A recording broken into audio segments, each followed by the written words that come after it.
Hello everyone, glad to be back. Today is 22nd of October, now it's 1 o'clock, middle of the day by Moscow time. I'm Levan Gudadze and this is my first update for the day, in which I will share all the main news that are making headlines in Russian media outlets and Russian language pages on different internet platforms. Second update will be a little bit late, during my live stream, 7 o'clock this evening, Moscow time, and hopefully you will find the time to join the conversation. Of course, I will make announcement about live stream on our community page and on my Telegram page also. And during that live stream, I will share all the additional news that will be reported, the main additional news that will be reported by Russian media, and same time we can have an exchange of opinions about any topic we like in real time.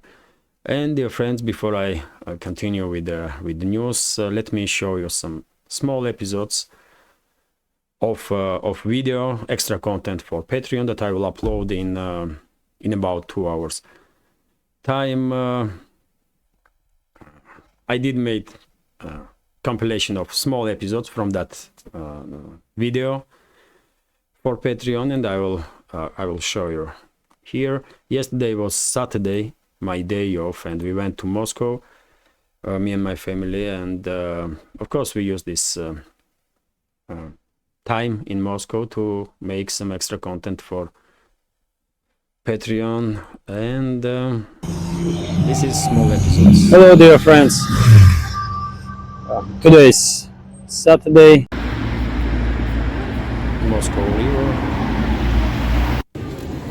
This street is Stary Arbat, Old Arbat Street.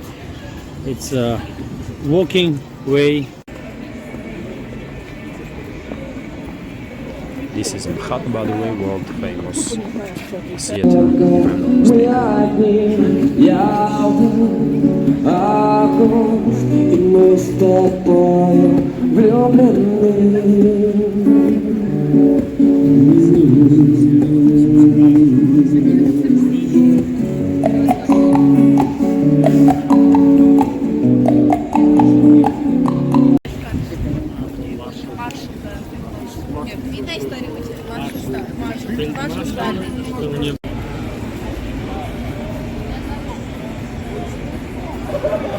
Moscow, has plenty of areas like this,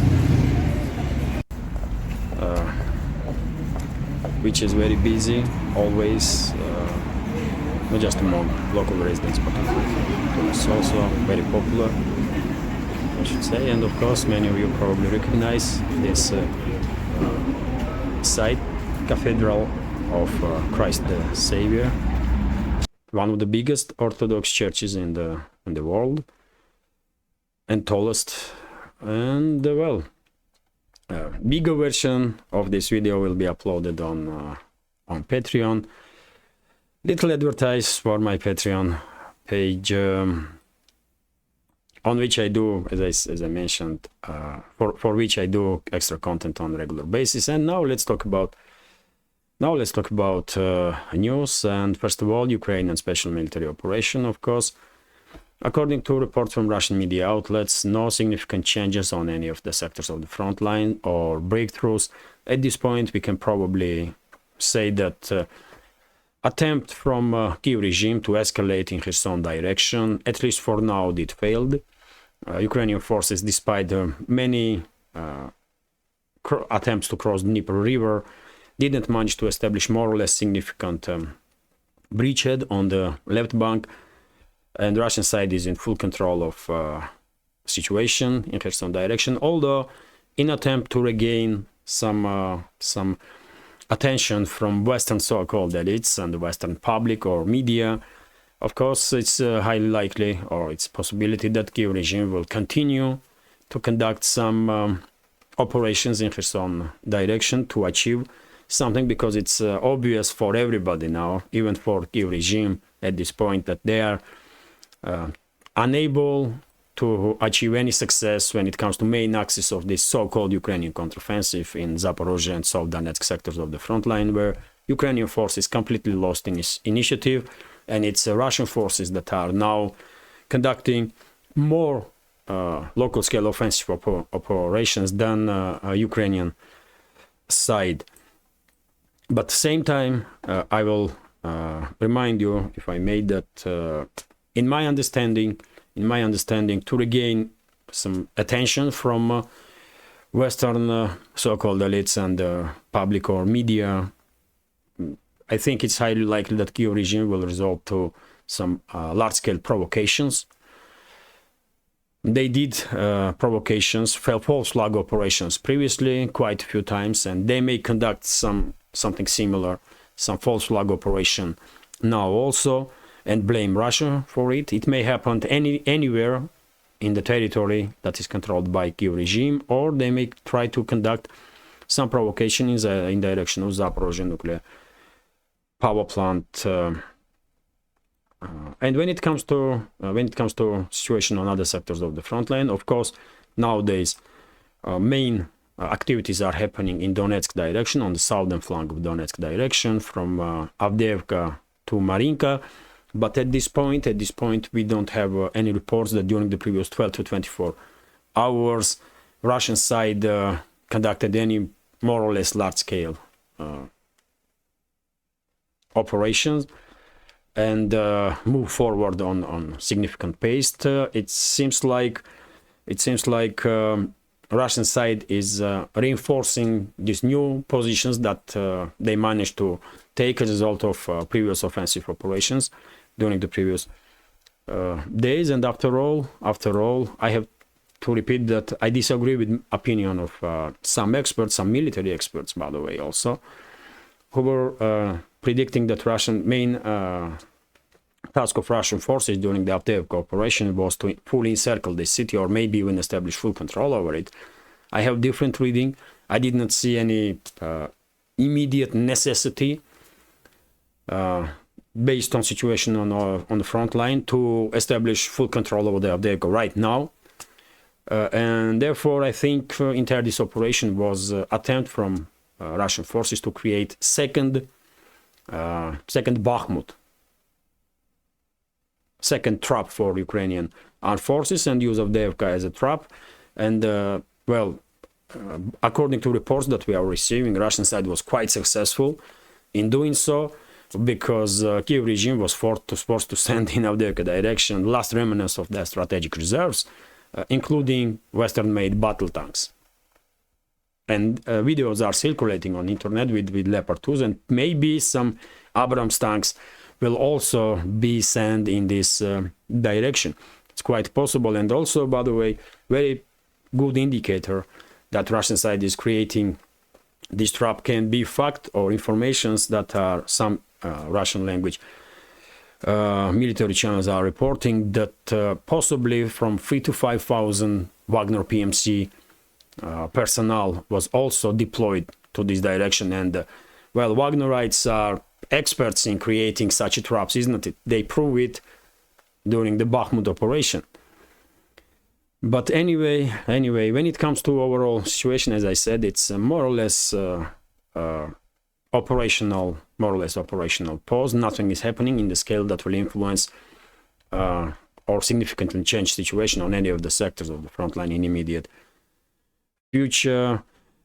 And dear friends, before I continue with some other news, let me note that this project, with several channels on YouTube, Rumble, Telegram, exists solely thanks to support of members of our community, and I will be immensely grateful if you will also join my Patreons, if you will also consider to support with small donations with through Patreon, Buy Me a Coffee, or by PayPal. That's been said. Let's talk about news now. And TASS news agency is reporting that according to Russian Defense Ministry, during the previous 24 hours, Ukrainian armed forces lost up to 140 military personnel in South Donetsk direction. Even pro-Ukrainian map, by the way, here is forced to acknowledge that it's Russian forces that are conducting local-scale offensive operations when it comes to South Donetsk sector. And I guess as a result of this Russian local-scale offensive operations and artillery duels, Ukrainian side lost quite significant number of its military. Also, by the way, RIA Novosti is reporting that Russian Air Force or Russian Aerospace Forces, which is correct pronunciation of that force, has a new commander.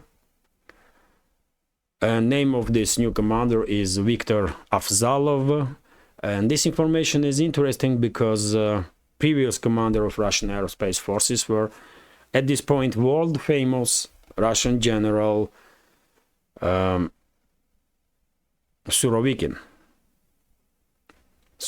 by the way, who is at this point, as I understand, in charge of Russian operations in Africa, in African continent. But it's quite possible, there are some rumors are circulating in Russian segment of internet that Surovikin may actively participate in Russian large-scale offensive operations during the winter, and even may be one of the commanders of that operation. So that's also a possibility. But when it comes to Russian Aerospace Forces, they have new commander, General Colonel Viktor Afzalov. Let's continue with some other news. And well, this is quite interesting. RIA Novosti is reporting about statements that advisor in national security of Biden, Jake Sullivan, made, according to which White House basically and Pentagon basically exhausted all the funds that was previously authorized by U.S. Congress and the Senate for military and financial aid of Ukraine, and they need some more. Well, I don't know, is this statement made because there is no funds left in hands of Washington or Pentagon to send to Kyiv regime, or this statement was made to increase pressure on U.S. Congress, which is not very keen to send any more money to Zelensky and his associates. That's a question that,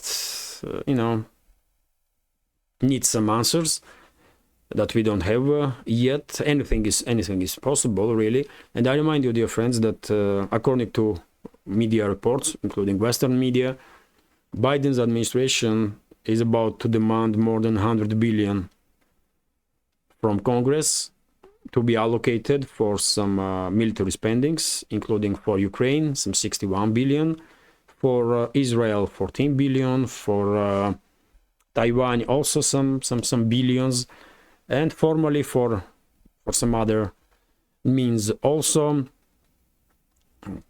Let's see how will Congress react on this proposal. But Kyiv regime is already not happy, by the way, already not happy. And we have statements from officials in Ukraine, and I did share this information on my Telegram also, and I will read it to you now. So, deputy of the Верховна Rada of Ukraine, Верховна Rada is Ukraine's parliament, Yaroslav Zelenyak, или Железняк, said that for the country's armed forces, U.S. funding in the amount of 61.3 billion requested by U.S. President Joe Biden from Congress is insufficient. Just imagine that, it's insufficient. Well, this individual, this totally crazy individual, is expressed hope that additional funds for the needs of Kyiv will be allocated by other Western partners of Ukraine, probably from, I don't know, Europe. Just imagine, by the way, US Congress did not even authorize yet to send any more billions of US taxpayers to this most corrupt regime in Europe, in Kyiv, and these Ukrainian so-called officials already are not happy because 61 billion did not seem to them large enough sum. Unbelievable. You tell me how out of touch with reality these people are. And by the way, reactions of our community on Telegram says it all. Just look at the reactions of people, man. People are laughing because they truly find this immensely inadequate, this attitude of Kyiv regime. But it is what it is, man. I mean, those people are truly out of touch with this reality. Anyway, let's continue.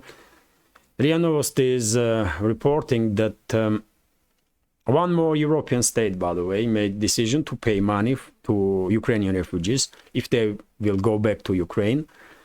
First one was Switzerland, and now Norway also proposing to pay to all refugees, Ukrainian refugees, 1,500 euros if they are wishing to or willing to go back to Ukraine. I guess in coming days and weeks, some more EU member states will come up with such an initiative, and this sum will probably increase because I don't think many Ukrainian refugees will even think about moving to Ukraine for 1,500 euros. By the way, it's not happening. For 15,000 euros, maybe they will have some thoughts about it, but not for 1,500 euro. So I guess European taxpayers will once again pay big time for Ukraine.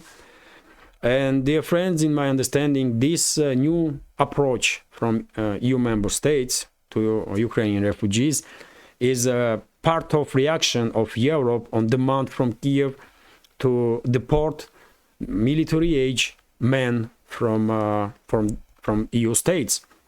And exactly for this reason, dear friends, I guess just a week ago, if I'm not mistaken, Kyiv regime come up with some orders and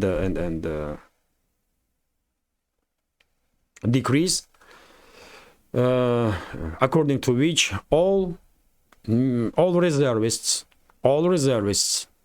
have to go to enlistment offices and get registration.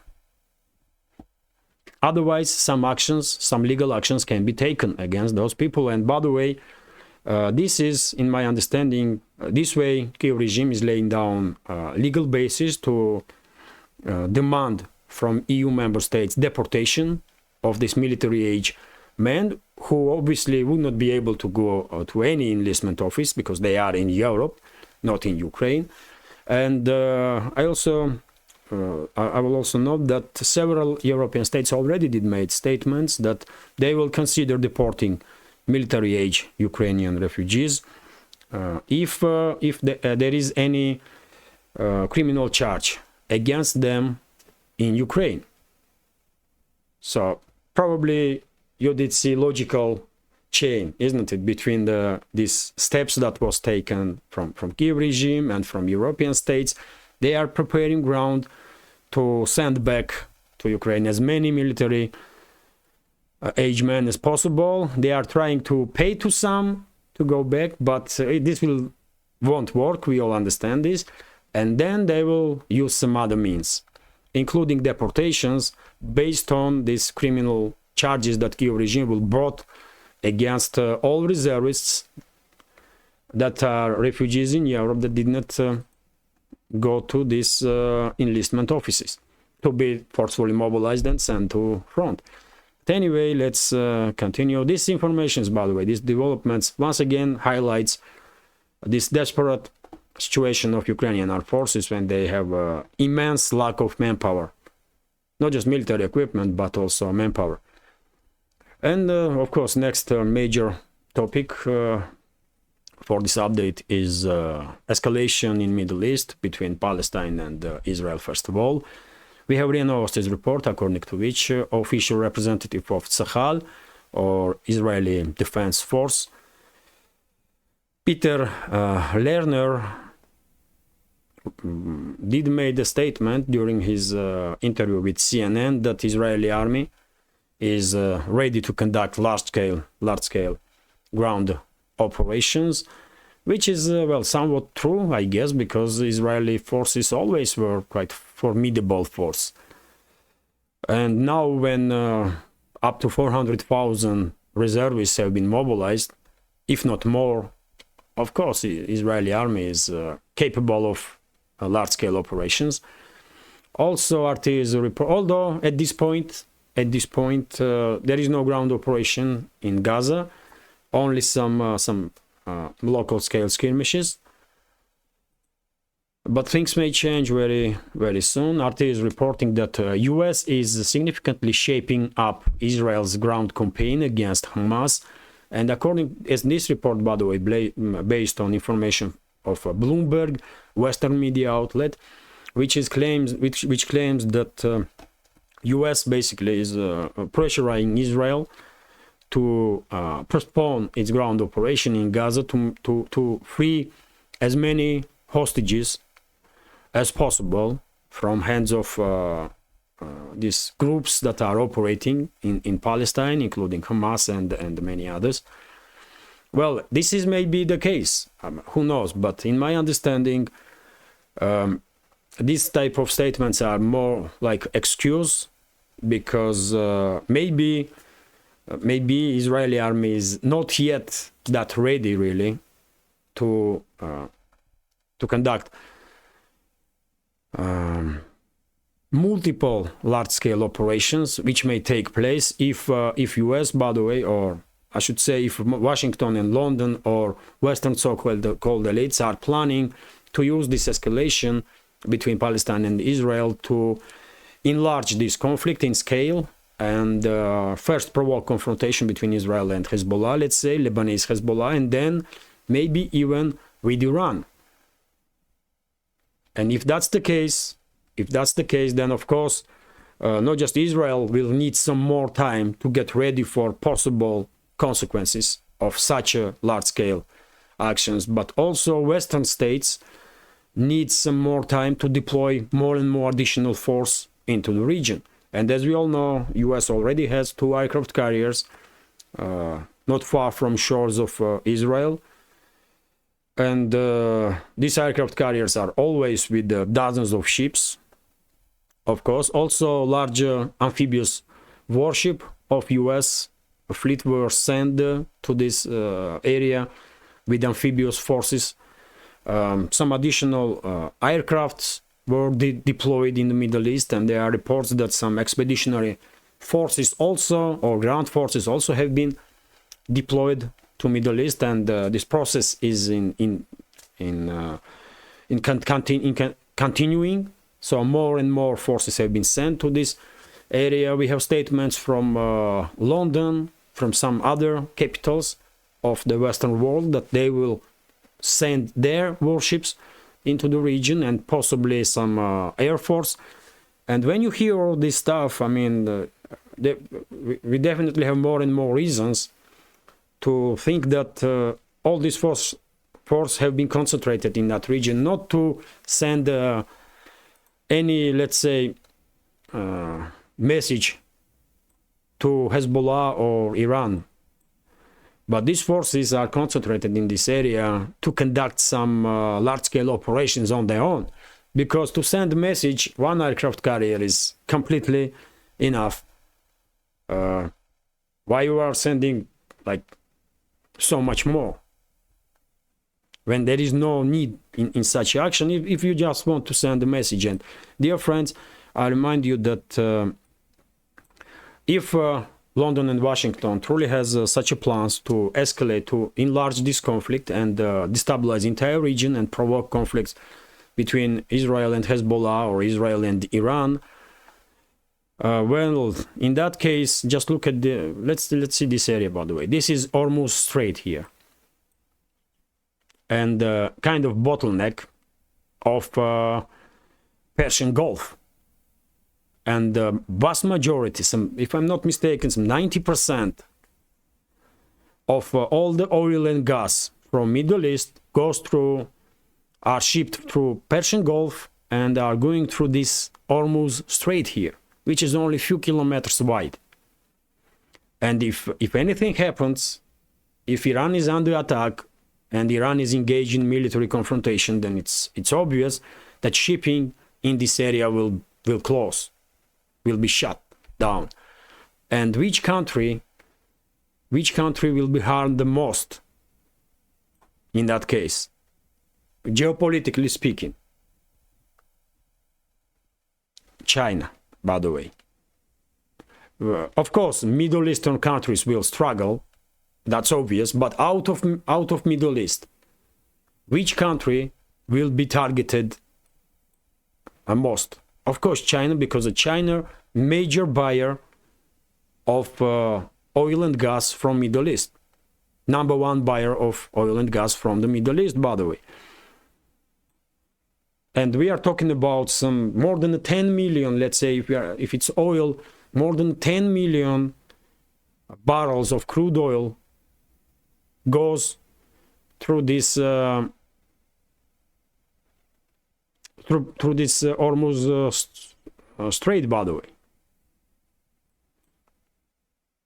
And almost all of it will eventually end up in Global East, and the major buyer is China. So that's my understanding. If US or if Washington and London have such an idea or such plans to provoke this large-scale conflict, then of course the major target will be China. And that's why they are deploying more and more forces in that region, and that's why they need some more time to get ready. And they are coming up with such articles like Bloomberg did that, well, it's because of US pressure that Israel is not yet beginning its ground operation, because they want to liberate some hostages. They don't care about hostages, man. They don't care about lives of ordinary people, and never did. Isn't it? But anyway, let's continue. RIA Novosti is reporting that Israel declare evacuation of 14 settlements in the northern part of country that are bordering with Lebanon. Yet again, one more indicator that maybe there are some plans, by the way, there are some plans to further escalate this conflict, expand this conflict, and provoke not just Hezbollah but also Iran. Let's continue. RIA Novosti is reporting that meanwhile Israel did strike again international airports of Damascus and Aleppo in Syria, by the way. This is the second time in 2 weeks that Israeli does this kind of strikes, if I'm not mistaken. Maybe there were some more strikes, but at least this is the second strike. And according to some reports, Syrian government made decisions to redirect international flights to Latakia International Airport, and that airport also was hit by Israel.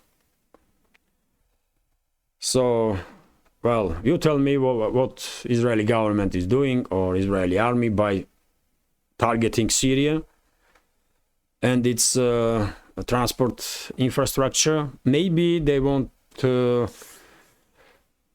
One may read this development also as a preparation of Israel and the Western so-called elites to conduct large-scale, to enlarge this confrontation between Israel and Palestine and engulf in fight entire region, including Hezbollah and Iran. In that case, it may become understandable, at least,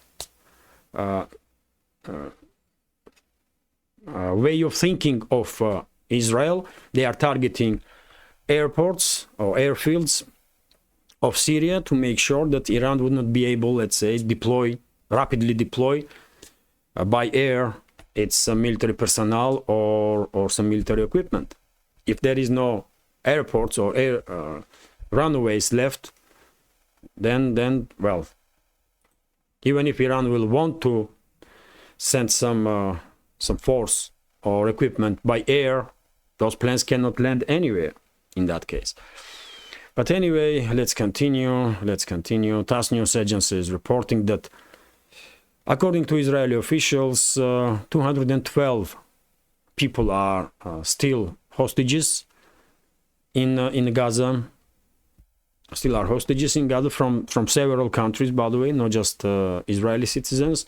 And as we all know, Hamas already freed 2 hostages, US citizens, and well, in coming days we may see some more people have been freed by Hamas. RIA Novosti is also reporting, by the way, that if you remember day before yesterday, I reported about this Israeli strike on oldest Orthodox church in the world, Greek Orthodox Church in Gaza Strip, Church of Saint Porphyry, and we have now additional information that 18 civilians were killed during that strike on church. Yet another war crime that was committed by IDF.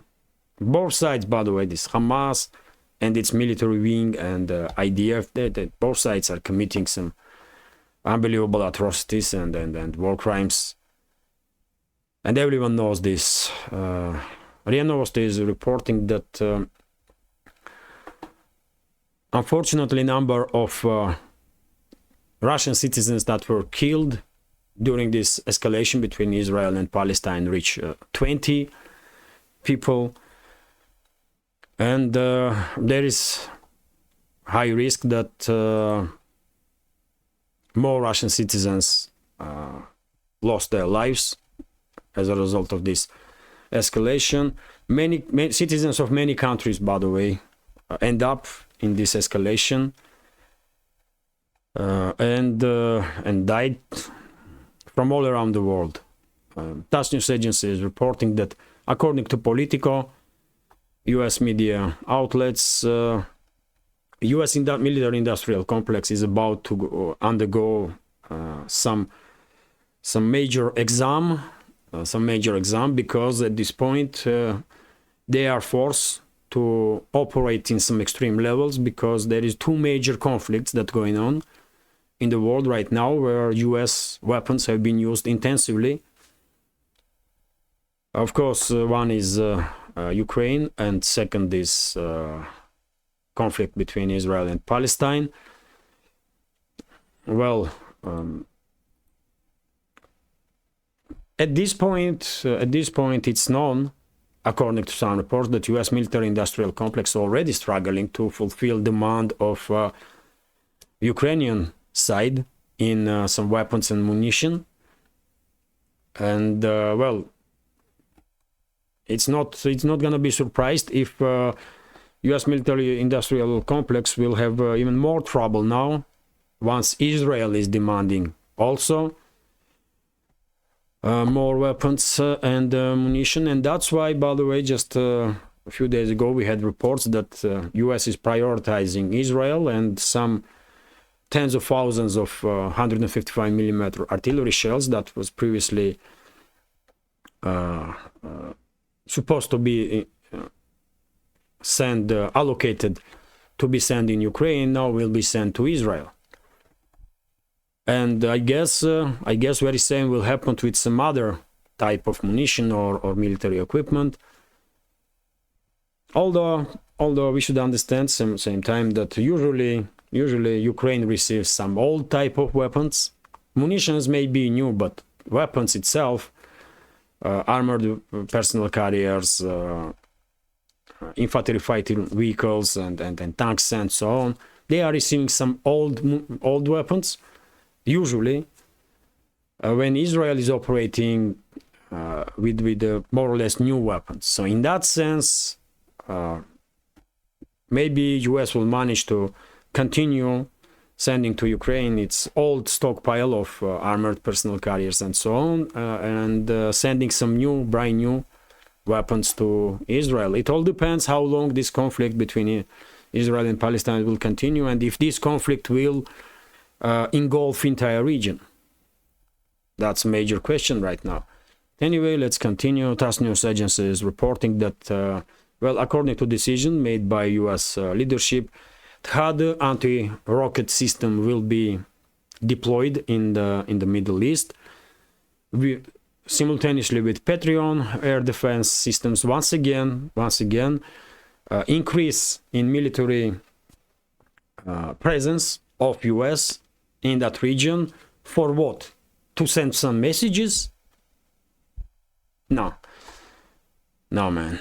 Something big is in preparation, I guess, and it's all depends now if analytics or analysts on the part of Pentagon and UK's Defense Ministry will, will give good enough predictions to Washington and London, or to give a green light to conduct this operation. Because if analytic centers come up with a skeptical prognosis, if THAAD, that's one, or HARM, that's one analytical center. There are several analytical centers, I cannot remember the names now, that usually are affiliated with the Pentagon and UK's Defense Ministry. If these think tanks, by analyzing all the data they have, will come up with skeptical prognosis for Washington and London, then maybe there will be some changes in plans and we may not see any further escalation in regional terms. But if they will come up some optimistic statements or optimistic overview of situation, then I guess this further escalation in regional scale will be inevitable. But anyway,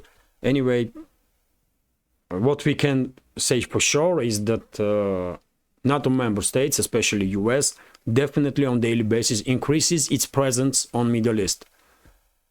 And I don't think it's logical to think that all this done just to send some messages to Hamas or Hezbollah or Iran. It's too much of force. And too expensive operation also, by the way, just for a simple message.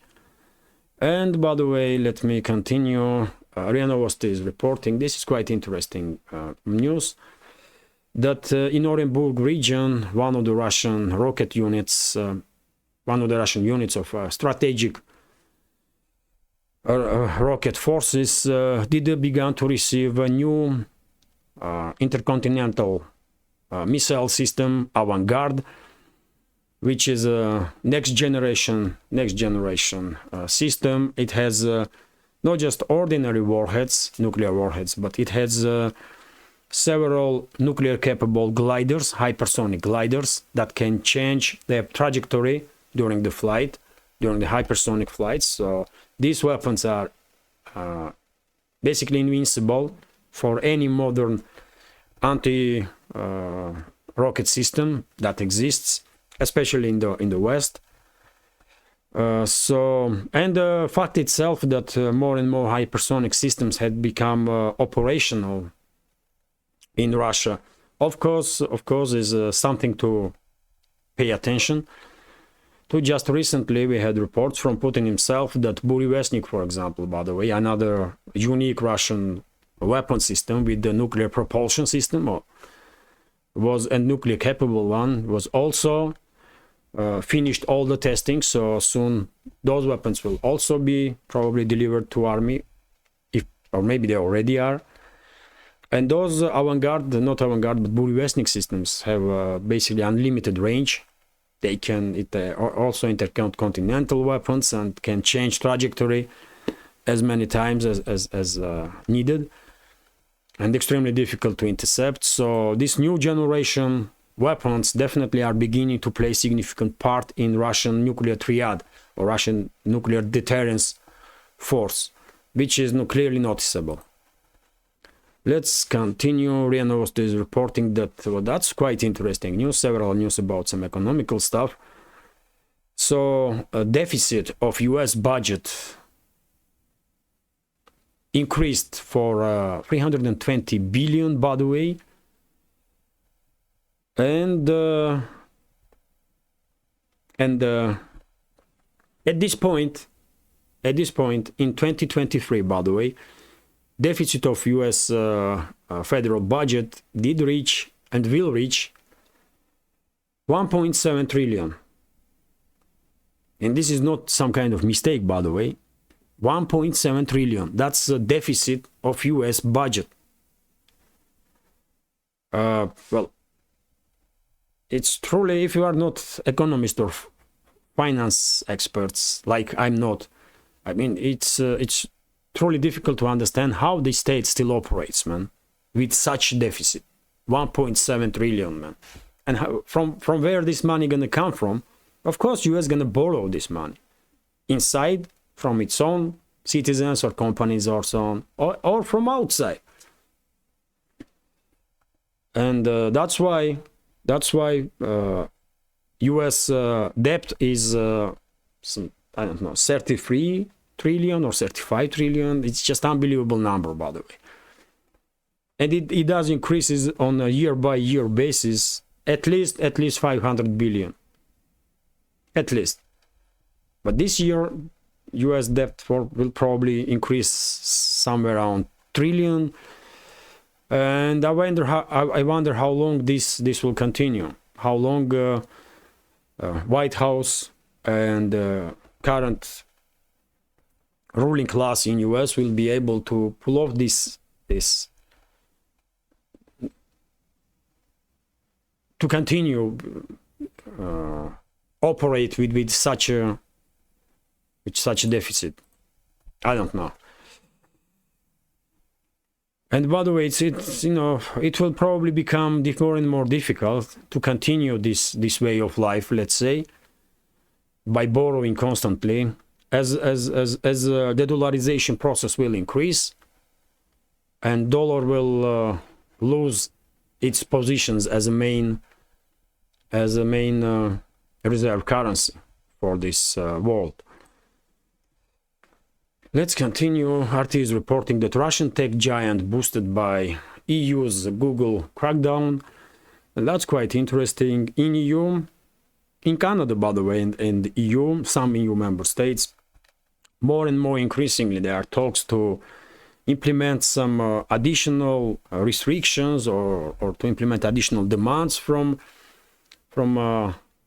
internet companies or even from bloggers, by the way, and from everyone basically that operates using internet. And the Google is well, entire world hates Google because of their agenda. Google is operating by agenda, based on agenda of these globalists and neolips, sick neolips and other mentally ill individuals from the so-called Western ruling class. And then everybody hates Google, but because Google's search engine is most popular, and sometimes this engine may didn't operate in the way that European elites, let's say, would like, they are trying to crack down on this service, and as a result, by the way, Russian Yandex search engine did become fifth most popular search engine in EU. In many EU countries, Yandex is banned, but I guess people are using VPN and connecting to and using Yandex through VPN. So it's a good news for a Russian tech giant, Yandex, and not so for Google, although of course we cannot compare these two big companies because Google is not just giant, but it's a monopoly at this point. Let's continue. RT is reporting that Chinese firm to build major oil refinery in Angola. That's a Bloomberg's report, and the Angola reportedly signed a $6 billion deal with the China National Chemical Engineering Company to build this new oil refinery. Angola is a major African oil producing country, of course, and well, China is definitely trying to diversify its energy supplies. China is big in African continent, of course, with its investments, and Angola, which is here, by the way, and which is very rich with natural resources, is no exception. And well, according to new reports, this country will receive several billions in Chinese investments, and technology and so on. Point is, will China be able to continue its expansion in Africa, or how long China will be able to continue its not expansion, but its or expansion of its economical interests, let's say, in Africa, without significant challenges from US? That's a major question now. And will US even be able to put up some significant fight, economical fight with China? Does US has enough funds or political will to invest in Africa as China does? I don't think so, by the way, because US is in Africa forever, like Europe. And they did not invest much in Africa. All they did is steal from Africa and African nations and rob African nations. When China is not just importing some goods from Africa, but also heavily investing, and African countries and African citizens do see it, that infrastructure have been built, some factories have been built, oil refineries and many things. So I don't know if US or Europe is even capable to put up economical fight with China when it comes to investments in Africa. Let's see. Next report is about de-dollarization process, and according to this report, by the way, from RT, ruble and yuan make up 95% of Moscow's trade with Beijing, Maxim Reshetnikov said. Let me read several sentences. So, the share of ruble and yuan settlements in Russia's foreign trade has surged almost 70% as Moscow rapidly shifts away from Western currencies, Economic Development Minister Maxim Reshetnikov said on Friday. The de-dollarization of Russian trade with China is almost complete, the minister told the reporters on the sidelines of Russia-China Energy Business Forum in Beijing. And, well, as I just said, in trade between Russia and China, ruble and the yuan is holding 95% at this point, which is, well, one may say, yes, the dollarization process have been complete during the trade, or in between trade relationships between too many words. My English is too bad, man. So what I wanted to say is, yes, the dollarization process is almost complete in Russia-China trade. That's all. And RT, by the way, is also reporting that major gas supplier issues warning to EU, European Union. The natural gas market in the European Union will remain turbulent in the coming winter, even with the block's storage facilities nearly full. Norwegian energy giant Equinor has warned the gas reservoirs in the EU are now at 97.89% capacity, exceeding the block's target of 90% by November 1, and providing caution ahead of the heating season. However, expectations of increased competition within Asia for LNG could push price up. Equinor CEO Anders Opperdale told the Energy Intelligence Forum in London. Well, that's what European states wanted, I guess. Or at least so-called elites of European states, when they cut or destroy relationships with Russia, to